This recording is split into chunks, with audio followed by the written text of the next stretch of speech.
Vaile.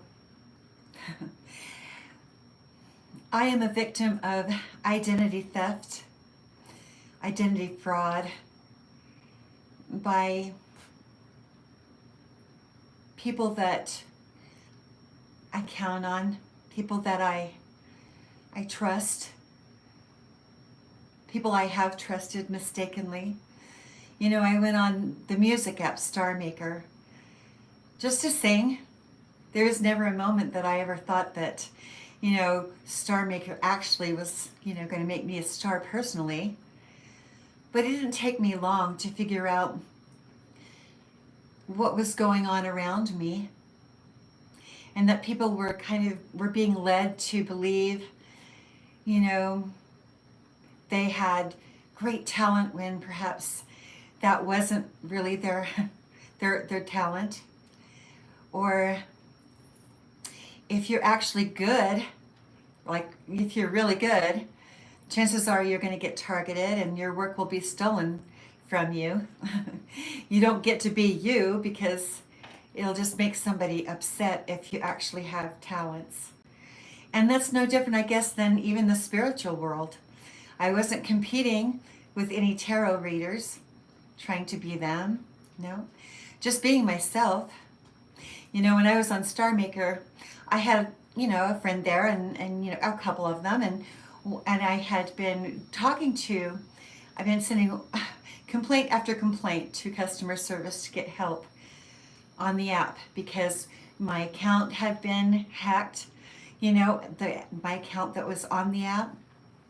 My music, if I didn't sing a certain genre, then I would get a lot of hateful music sent at me, like rap music that was threatening me, notifications threatening me.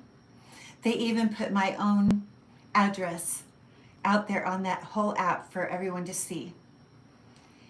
The situation there, without going into great detail in here, but I have volumes of information. I finally had to tell them goodbye, that I knew what was going on.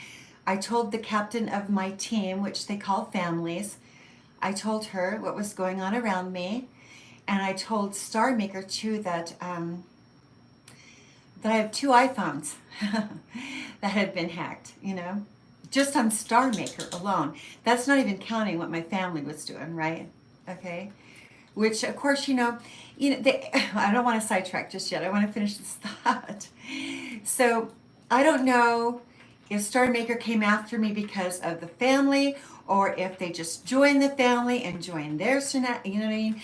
I think I feel very confident to say that it was this attack on my identity was a compound effort.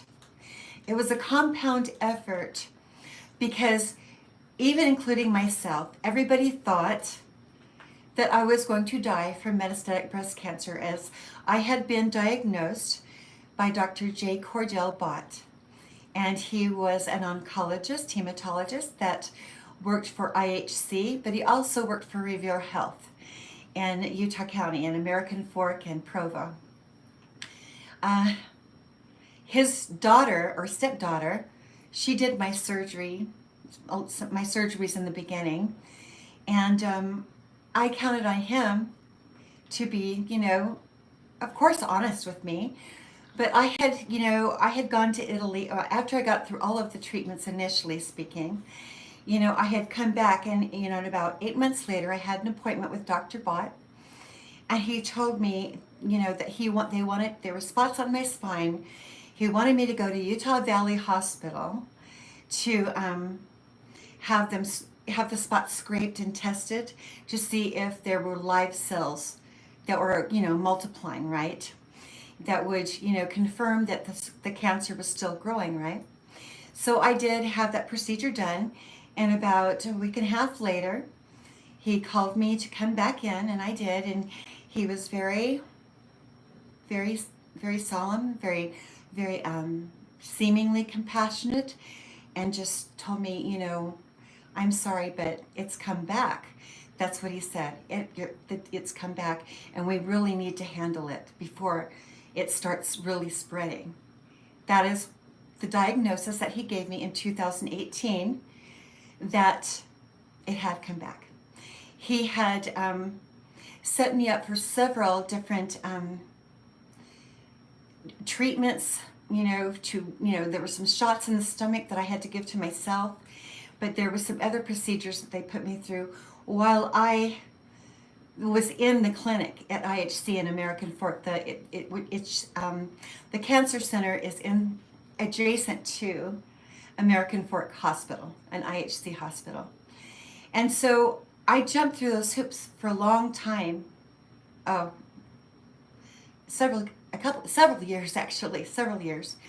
And the results had been continually turning out the same, that they would tell me, oh, well, it is growing. We can see that there are some changes.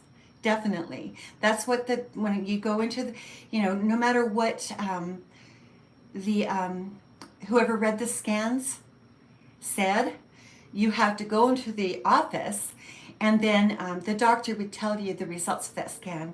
But I do remember even up at Huntsman, they said like, oh, well, it might be changed like 0.00001%, that it's still growing, and that we still need to set you up to come back in about 3 months. Well, I got kind of tired of doing it every 3 months, and then my blood work was turning out really good. And so I didn't, but you trust your oncologist, right? And so I would keep going back.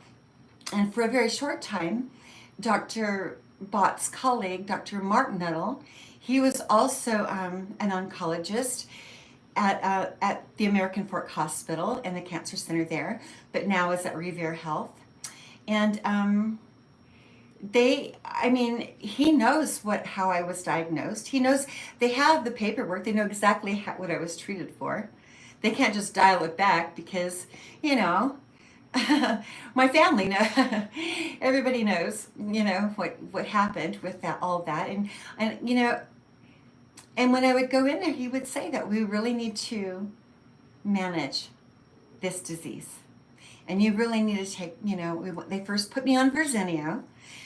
You can't just get a hold of Verzenio. It's so expensive.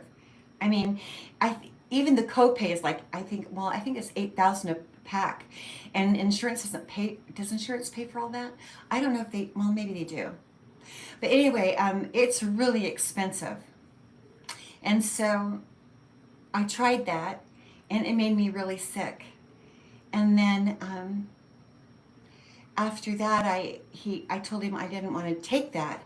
And then he gave me Kisqali, and I tried that, but maybe 1 or 2 pills. But then after that, I was like, I didn't want to put the medicine in my mouth. For whatever reason, I just like, you know what? I can't do it. I don't want to put this in my mouth. It makes you bleed internally, through your digestive tract. It wasn't good for me, and I was very tired all the time. And so I made a decision that if God was going to take me, right, that I would just rather just go that route. I'd rather be happy until I'm gone. And that also has a lot to do with why I even went to Star Maker. It was just, I want to sing and be happy till, and you've heard me say this, till the day I died. That was really what I wanted to do. No question about it.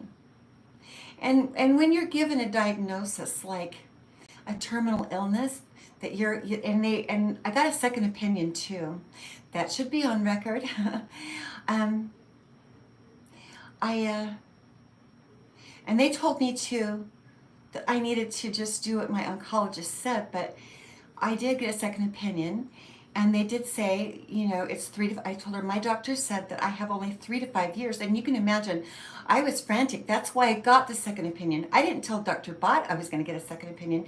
I just made an appointment to get a second opinion just to be sure, right? I wanted to be sure. And so she just said, yes, that's typically right. About 3 to 5 years was the best they could do with medication, right? I was very unsettled about that. And I'd been talking to a cousin about going to Mexico, which is why I even did the fundraiser at Club 90. My siblings didn't help me with that at all. My cousin Doug did. And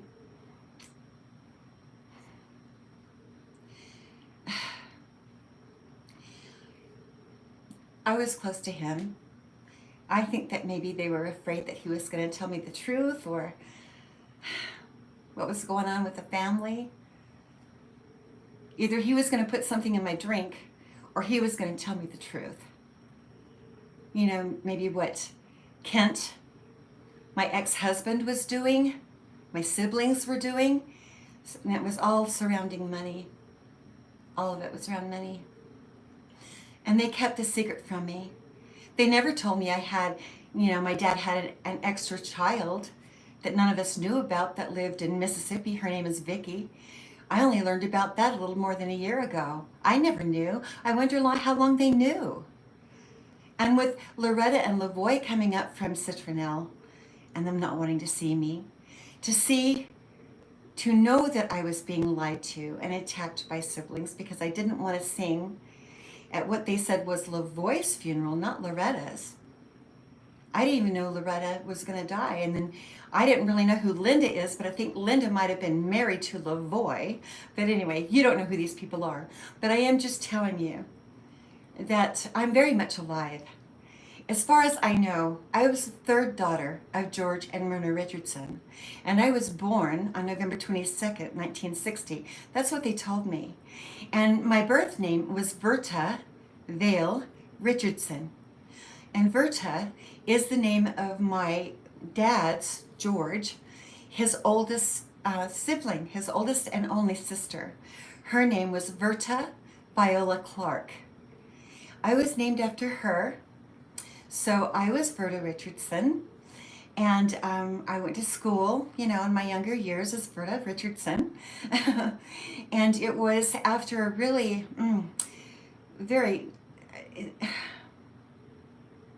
awful, well, it wasn't awful in the sense that it took any time or effort, but the circumstances surrounding a divorce from my son's father, I changed my name because I was just so disgusted about what had happened to my child because of that man that I was married to.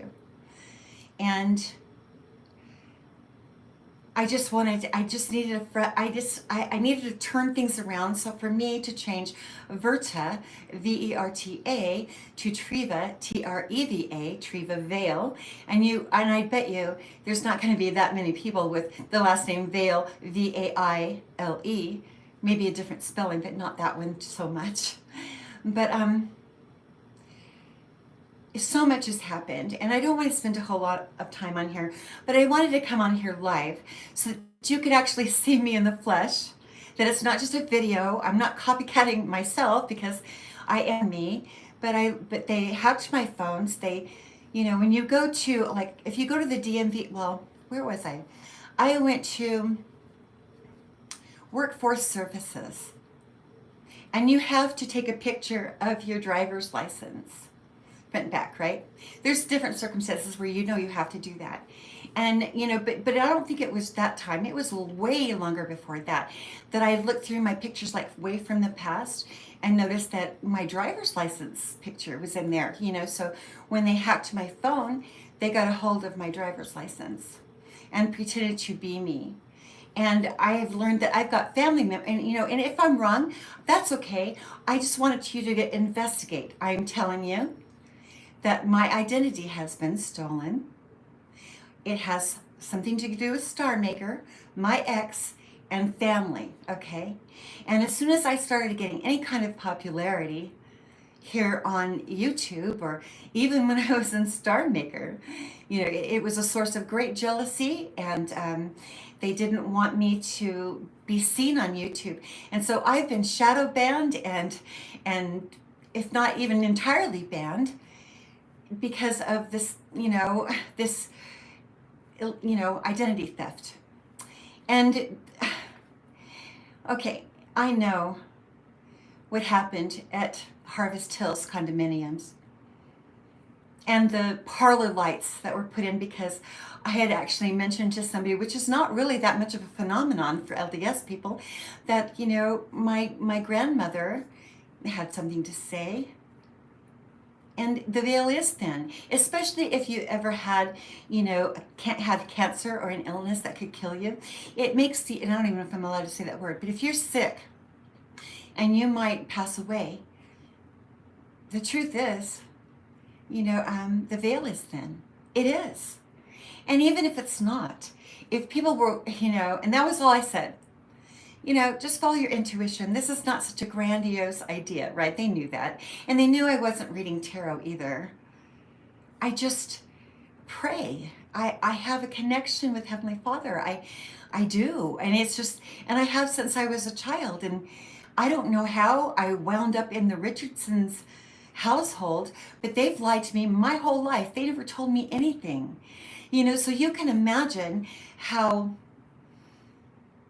upsetting that would be to have everybody saying exactly the same thing to me here. And some of them might waffle out of the lines, but a lot of them are saying exactly the same thing.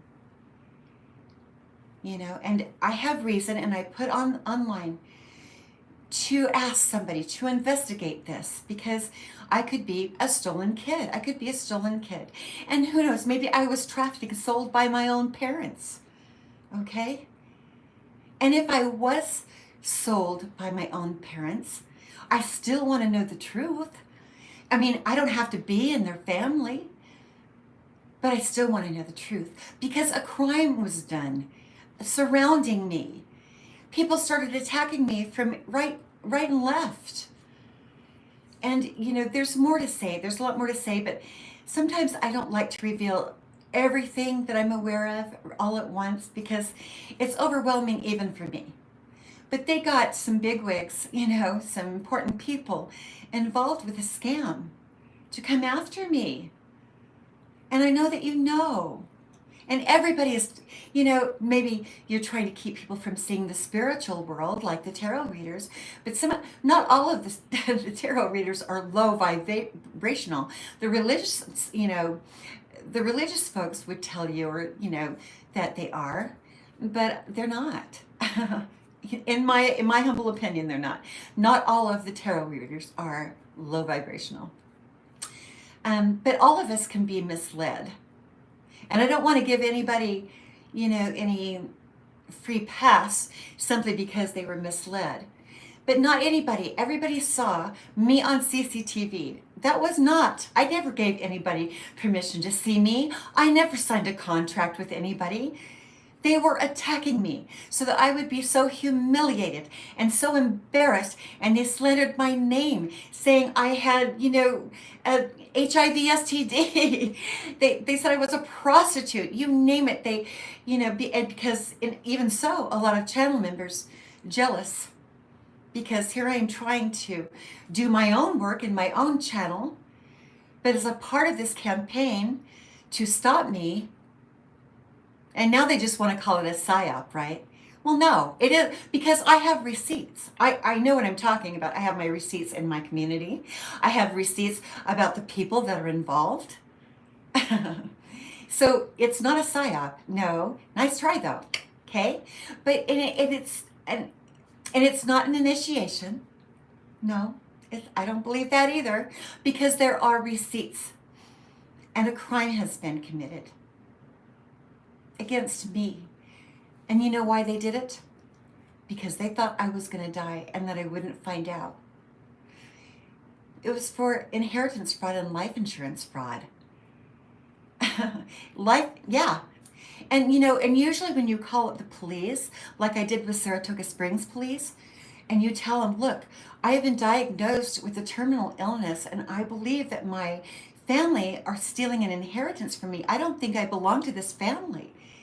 And he never took me seriously. He didn't believe. I said, this really needs to be looked at, I had to literally jump up and down, send all of this media, please help me, please help me, please help me, to get anybody to see. I'm putting, the Constitution on I'm sending the Constitution, Bill of Rights, Emancipation, you name it. I have been pleading. And then they get some fake FBI people that aren't even working for the FBI on here anymore. They don't work there for whatever reason, I don't know. But they got them to come after me. And I still didn't get real, honest Authorities. You know, I couldn't call the police in my hometown. I couldn't go to the authorities on here. When I put my picture, everybody, I had to. I wasn't trying to get anybody else caught up in anything, but I needed some serious police help and police protection. And there is no point at any time that someone could have come to my home, knocked on my door, and shown me the truth and what's going on. And ignoring somebody that's saying the same thing when you've got a plethora of other people saying the same thing. And you know, and if they want to call it, oh, it's just jealous people on YouTube. Well, this isn't a small thing. This was a full-blown RICO crime for theft. And you know, if somebody takes a monetary bribe of money to throw somebody under the bus, you know that person is innocent. And even if they were a bad person, if you do that to anyone to steal, you're still a criminal yourself. Do you understand? So even if it's somebody you don't like, or they don't have a clean record. Now me, I don't have a police record. They knew that. The police already knew I had no criminal history. All right? There was no criminal background. Now, I was young once, and I'm not perfect. But I'm telling you, I'm a good mom, and I haven't behaved like a child in my 20s since, you know, I was probably at least 35. But I'm just saying to you that, you know, it's just ridiculous that I have to go to such great lengths to get police protection. This is ridiculous, people. Why? Because I sing and you're jealous because I can sing? Because you think I'm pretty and you feel bad because I hate her because of how she looks? Or I hate her because she's white? I hate that person for any reason. It's still a hate crime. You guys, if you took money, you participated in a hate crime and something prejudice. You know, and for me to be able to say that I have psychic abilities or I'm a clairvoyant, which it's been proven now, they pretty much know that's true. You know, it's true. This isn't something that anybody taught me or that anybody gave to me. It came naturally, even when I was a child. You know, and I know that I wasn't right all the time. I was trying to get close. I was trying to investigate a crime against me because I couldn't get any police help. And so when I went onto your channel, I was leaving information that was real evidence because I was looking anywhere and everywhere to get that police protection that I needed. And what did they do? They get somebody that you all trust, that you all know and trust, to say horrific things about me so that you wouldn't believe me. And I never said, okay, this is for absolute sure. Please investigate this. I put my childhood picture and my current picture out there saying, please, who do I belong to really? If I don't belong to George and Myrna, then who do I belong to? Because family doesn't treat each other the way that I've been treated. And I know how my siblings have treated me. I know it. And I've left you, you know, different videos for you to see it. And you know, it doesn't really matter if you believe me anyway, because I know, and I know that you can look at me and you know that I know the truth. There's no way that you can come along and, you know, and try to talk me out of what I know because I lived it. They put me through that. I never agreed to being on CCTV. I never signed any kind of contract with Tony Robbins ever about being on She's Unstoppable, you know, which I'm so sick of right now. I can hardly stand the idea. But I never did any of that. It wasn't to give me money. It was to steal from me and to give that money to everybody else. Because maybe at first they thought I'm going to die. Let's just go ahead and get rid of her. But when she didn't die, there was another plan. Let's just make her so upset and so hurt. And at first I was hurt. But then as the investigation went on, there's more than one time I was told, don't you dare cry. Don't you dare cry. If you cry, your enemies, they'll just laugh.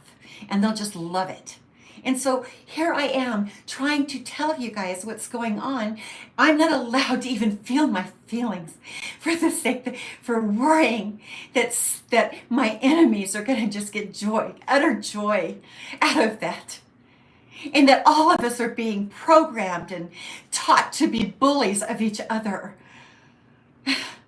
Instead of loving or caring about our neighbor, no, if we need to bully them and give them tough love, and if you cry, damn it, you're a weakling. You're not a man. If you can't hack it, you're not a man, or you're not a woman. You're not strong. And then they can circle back around and say, well, I never see her crying. She must be a psychopath, right? A sociopath. Here she's going through all this targeting, but she won't even cry. So therefore, she must be. When they told me, since I'm being watched, oh, and they make it really clear too, that you're being watched. Because if they see you cry, they're going to start laughing, and they did laugh. Especially before I knew, okay? Before I figured some things out. For a very long time, I didn't know. And so anything private, anything personal, anything at all, in the shower, in the tub, the bathroom, anything. And still you were all sending me hateful messages. Do you really think it was my fault if somebody here fell for this trap? Is it my fault that if anybody took money or a bribe to throw somebody under the bus? It's your fault. If somebody came along, and I don't care who they are, it could be, celebrities, whatever. If we're just so willing to just ruin our own lives by committing a crime, you really cannot blame me for that, okay? I came to this community desperate to get police help, asking the president to help me, asking the FBI to help me. I went to Glenn Kirshner, Justice Matters, because I wanted him to help me. I was willing to go to anyone to help me get the truth about what was done to me. They make it to where they want you to be, a robot, and you have to just go along. Is that what the thing is? Is that if you don't cry or show any emotion at all, they can get away with using AI, which is absolutely soulless. If all of us are walking around like this, how are we going to tell the difference, right? Because you have no feelings, and so AI is going to work out just great. Because does that mean that all the actors are going to be like having to be poopy actors now because they have to walk around like zombies too when they're acting? No emotion, no soul, no feelings. I ask you. AI cannot replace the human spirit. I doubt very seriously that it could possibly be programmed in that way. I saw that movie that Halle Berry is in, and I could see the point of it too, and I appreciate it. I do. I have nothing to hide. I'm the one that asked you to investigate me too. I know that my sister and siblings got you guys to investigate me because when I first started Star Maker, no, it was like, oh gosh, a year after, I did an IC3 with the FBI to tell them about someone that I felt like was involved with drugs and prostitution. And I never heard back or anything, but I told them, at least I reported it. You guys saw on CCTV. You guys have seen me. Nobody ever called the police or say, hey, something's going on. That woman's being targeted. Everybody's saying bad things about her. But no, if you go around and somebody gives you money to destroy someone's life, and you have to keep quiet, don't call the police, don't report this, you are aiding and abetting. You're involved now. It's not even aiding and abetting. You're just involved. No wonder they're trying to get rid of me now because I picked it up. Once I figured out what was going on, now they really, want to throw stones, right? Do we really want people here that are willing to take money and bribes? What if they came after you, Lisa? What if somebody came after you, Lewis? Come on. What if they came after you guys? And the tables turned and they came after you? This is very serious, folks. And it's not coming. I mean, part of it could be coming from other sources in other countries, but I guarantee you, the people that are after me, they're in this country, in the United States, in Utah and California. Well, now we've got a lot of, states speckled throughout the nation. But and it is, and with religious too. And I'm not really so bought into religion at this moment, but I do believe in Jesus Christ. I do. I really do. I wouldn't make it without him. But religion is used to fraud people, is to make people think that you're something that you're not. So many religious people use that front that you don't even know who really means it and who doesn't. But I can tell you one thing I know for sure. I have felt the Holy Spirit, and some of you have too. And it is a feeling that you know that God lives. You know he does. And nobody can just easily talk you out of it because you know, and you know he loves us. He even loves me, whether you like it or not. And he does. Okay? I don't trust religion. I feel like, religion, even if you look at your history books, religion has been a part of government since the beginning of time. Okay? And I don't believe that religion should be intermingled with the law simply because they can take religion, wield a weapon against you if you don't follow that particular dogma. Do you understand? It's not fair. And even if they don't do that, there will always be a bias. And it's not fair. It's not right, and it's not fair to do that, especially under the Constitution of the United States of America. Okay? They're not supposed to be dragging religion into the courtroom. No. So I'm not going to stay here much longer. I think I'm going to check out. But I wanted to come on here live because I want you to know it's really still me. Here I am, Treva Vaile. I was also Pompeii on Star Maker. Of course, you guys already know that, but nobody can steal another person's life and light and essence and talent. You can try all you may, but you really cannot be another person. There's no way to do it. Somebody's going to catch you. And thank God. Oh, thank you, God. Somebody did. Somebody caught you. I caught you. And I started every single day, from the moment I wake up to the time I go to sleep. And I will continue until this comes through. Because I deserve justice. I need to know that if I ever needed to call the police, that they're going to show up for me. That they're going to be there. Can you imagine something like this happening to you and you called the police and nobody did anything to help you? This is critical. A very critical message. Thank you for listening to me and I will be back. I'm telling you what happened to me. This is just a little piece of the pie. God bless you. And keep your eyes open. And if you see, for heaven's sakes, people, if you see somebody being targeted, at least ask questions. Don't just take somebody's word for it because they're famous or you have this, it's one thing to respect somebody. But if somebody is calling themselves a god and they're a human being, you might want to question that. Because there is no human being that I know of that is actually God.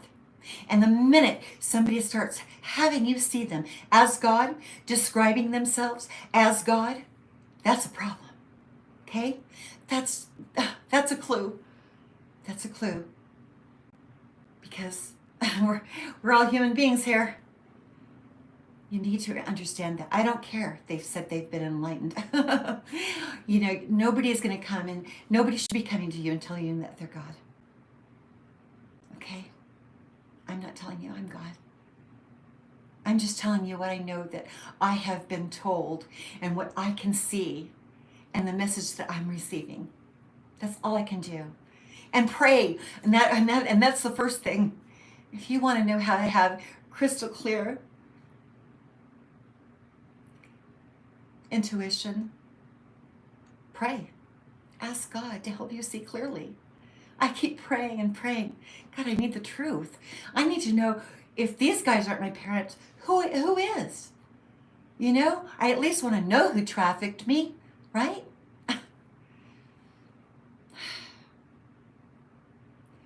Thank you for listening. I wish you the best evening, and God bless you.